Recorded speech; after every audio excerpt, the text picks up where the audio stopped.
একজন পুরুষের আয় ও সম্পদের উপর সবচেয়ে বেশি হক কার থাকে? আসুন জেনে নেই। এক হুজুরের কাছে এক ব্যক্তি গেল এবং একটি প্রশ্ন করল। হুজুর খুব সুন্দর করে উদাহরণ দিয়ে উত্তর দিলেন।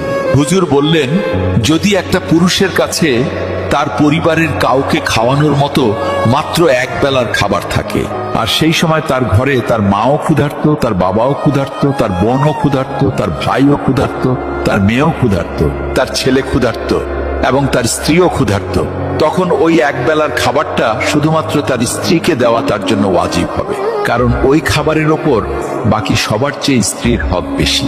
অর্থাৎ স্ত্রীর উপর খরচ করা স্বামীর জন্য সদকাও, ইবাদতও, আবার দায়িত্ব। তাই স্ত্রীর ওপর খরচ করা শুধু ফরজ নয়, বরং এটা ভালোবাসার বহিঃপ্রকাশ এবং সদকাও।